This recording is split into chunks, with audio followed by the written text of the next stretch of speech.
Okay guys, so now that you have watched the videos, I am going to try to explain the next examples that I got here. So in this case I got an alkane, but this alkane got this like the main chain that got on the cane, so that means 11 carbons, and this is the branch.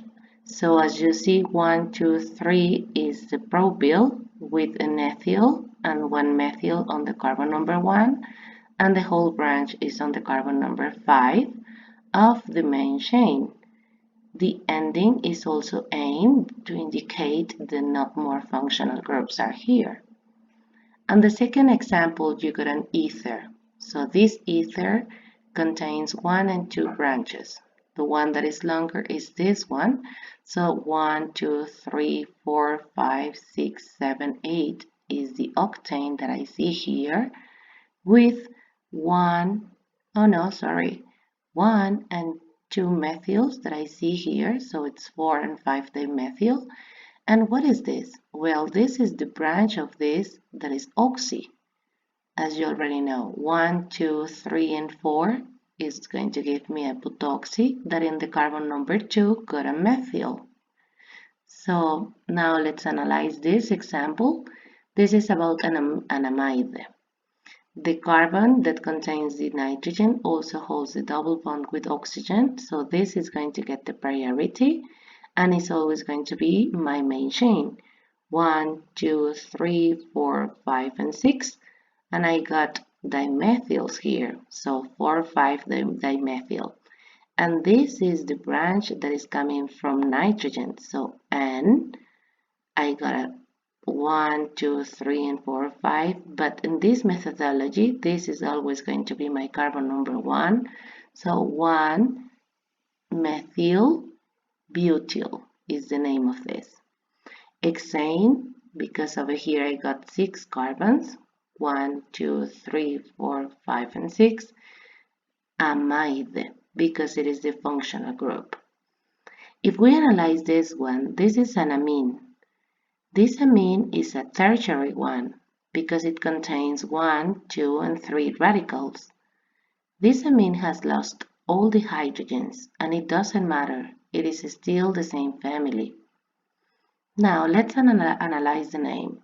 N-ethyl is because the N contains this branch, ethyl.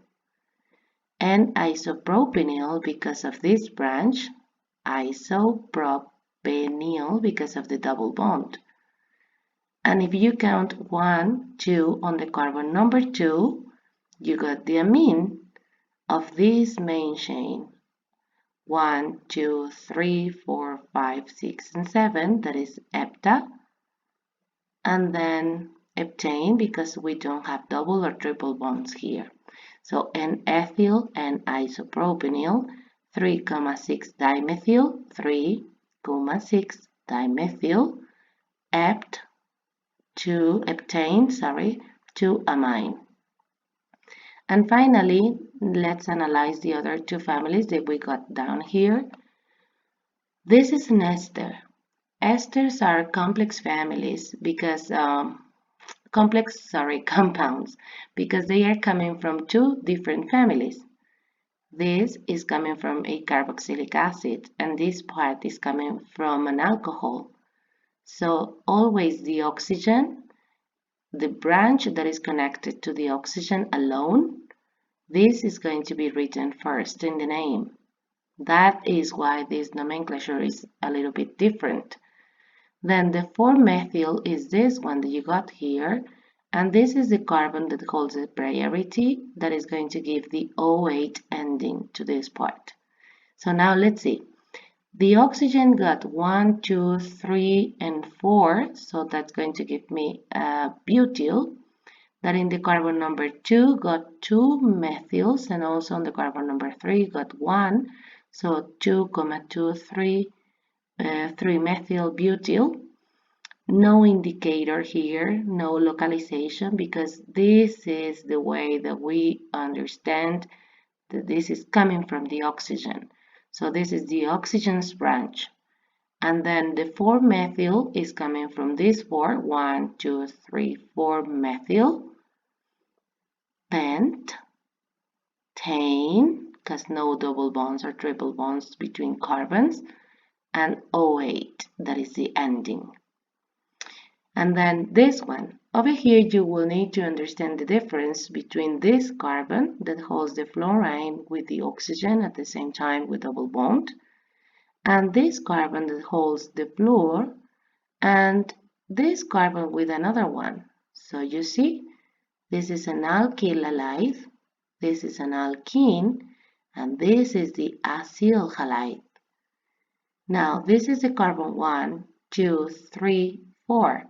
On the carbon 4, I got fluor. On the carbon 5, I got a methyl. And then the whole parent chain got 7 carbons, ept. And then 6, on the carbon number 6, I got the N. And the ending for this family is oil. That's why we wrote here the oil. And then the name of the halogen. This halogen is fluor, so the end is fluoride. So I really hope that you can copy this, that you can get the names and understand the methodology for these new families. Thank you very much.